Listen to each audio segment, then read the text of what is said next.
Hey everyone, it's Ben Hardy here, and in today's we're going to be looking at the Toyota 4Runner Trailhunter. Before we get in this video, I want to give a huge shout out and thank you to the Larry Miller Toyota here in Murray for giving me some time with this Trailhunter. I'll include a link to their website in the description down below. I'll also include a link to my car buying guide. Let's get into it.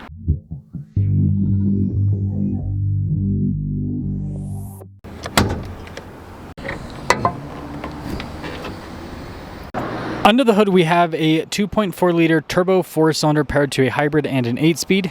Fuel economy is 23 around town, 24 on the highway, with power outputs being 326 horsepower and then 465 pound-feet of torque. Before we move forward with this review, I do want to mention if you want to see more videos just like this, then I recommend you subscribe because I post content every single day. So just like other hybrid 4Runners, you have your iForce Max badge here on the hood, and you guys can see the raised air intake while we're at this section. I think you guys like the sound similar to the Tacoma Trailhunter. And I'm wondering if you could add this to any 4Runner. I think that'd be cool if it's an accessory that you could add at the dealership. Now you do get the upgraded headlights here with the Trailhunter. The first time I saw these was on the limited package. Bronze for the coloration on the Toyota lettering. And then you have the rigid fog lights, which the cool thing with these is I'm pretty sure just like the Land Cruiser, you can switch them to amber color if you want. Parking sensors there at the bottom, and then you also have a light bar there as well at the bottom of the grille. And you can see the front end's kind of sculpted for approach angle, and then you do have skid plate protection and everything underneath. Our tire wheel setup is 265 by 70 by 18. You can see the bronze theme continues onto the wheels. Now these are definitely softer all-terrain tires. Toyota does that for initial ride quality and then also for fuel economy and all of that. I'm sure this will be the first thing that most people swap out with their Trailhunters. Now you can see we've got upgraded upper control arms. Show you guys the shocks in the rear in a moment. Larger fender flares here. Got the Trailhunter badge. We've got rock rails from the factory, and then popping here into the rear you can see old man emu shocks. They're meant for durability. And then we've got a roof rack similar to the Land Cruiser. It's like a half rack so it doesn't go over the sunroof. Here's your side profile with the Trailhunter. This leads us to the key fob. We've got our lock and unlock function. We've got the opening for the hatch as well as the Toyota logo. 4Runner there on the back of the key fob. Now, just like other hybrid 4Runners, you do have a higher load floor because of the hybrid system, but you also get upgraded 2400 watt outlet, and you can see we've got an air compressor built in from the factory. I think this is only one of two Toyota product that has this, because the Lexus GX 550 Overtrail has it, and then I've seen it in this, and then I guess the Tacoma Trailhunter too. Anyways, got plenty of storage here in the back, just a little bit of a loss of vertical space. Looks like the taillight bezel is a little bit darker, so it gives this a unique appearance. You can roll up and down the window via power just like other 4Runners. That's all blacked out with the Toyota badge. You got another little compass badge down the back to signify it's a Trailhunter. And as for the exterior, it definitely has kind of like a crazy wide body appearance because of those big fender flares. But overall, I think it's a good looking car. Now this leads us inside where, just like the Tacoma, you've got the cool gray trim with the stitching and then this gray trim down below. And then that continues onto the seats here. Space is the same as other 4Runners. I mean, this is a body and frame SUV, so everything gets pushed up a bit, and you can see the driveline hump there in the center. You do get this nice cup holder armrest. We've got vents for the rear passengers. We also have some USB ports and a 2400 watt outlet there as well. But yeah, just normal 4Runner backseat area. Popping up front, we've got more of the soft touch trim throughout. See Trailhunter down below. All of your window controls, the mirrors do power fold in. You've got memory seats, blind spot monitoring with the mirrors. Payload on this is 895. If you're running in terms of the vehicle weight, so 6,500 pounds, well, let's say minus 900 roughly. So you're looking at like 5,600 pounds for the weight. And here's the front seat. And then you'll notice we've got a bunch of buttons over here. So to turn on the outlet, your stability control, you've got 4 auxiliary switches. Steering wheel is power adjustable, and then down below, yeah, for the fog lights to change those to amber, it looks like, and then you've got for the light bar as well to turn that on. Then nice turn up top. And start her up. Now, just like other 4Runners, it has the new style of steering wheel with the fancy kind of stitching, even though it's just plastic on the airbag cover. But anyways, controls for the center stack, you got your volume and voice command controls, adaptive cruise control with the lane centering, regular stocks there on the back. Just like other new Toyotas, you've got a digital gauge cluster, which you can customize the information that it's displaying, and then you can also customize the theme. This one has the tough theme displayed right now. 360 camera system in reverse, really good resolution, just like other modern Toyotas. And you got your off-road view as well. It shows your pitch and your roll.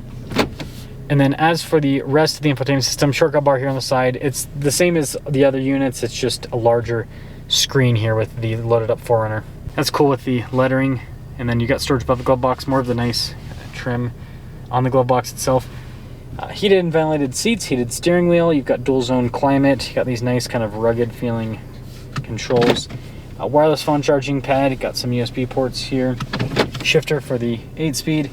And they've got a parking brake and auto holds. Still has just a regular part-time 4-wheel drive system. That's one big differentiating factor between this and the Land Cruiser that many people might compare this to. But you do get MTS and crawl control with this. Your trailer backup, you've got your 360 camera, rear locking diff, stabilizer bar, disconnect as well. Got some cup holders, center console. Kind of like a Wrangler center console, honestly, very similar. Camera rear view mirror, and then again for the window, but no sunroof. Now, pretty much everything is standard equipment on this Trailhunter. There's literally just a couple options. $68,745 is the total MSRP on this.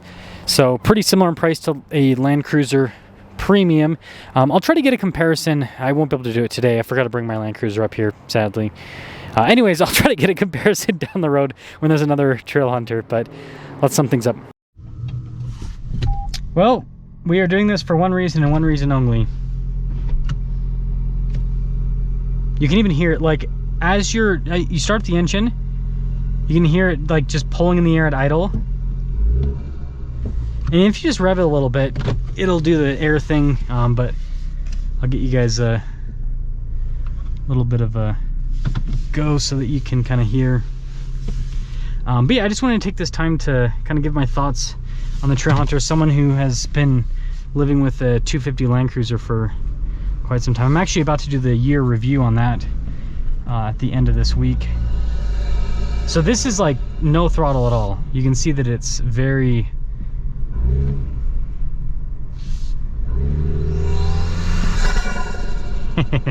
It's fun. That's why I said I hope they make this like a dealer installed option you can get on other 4Runners, because I think plenty of people that have Tier D off-roads and even Tier D Pros, just for the sound. Obviously the functionality is great.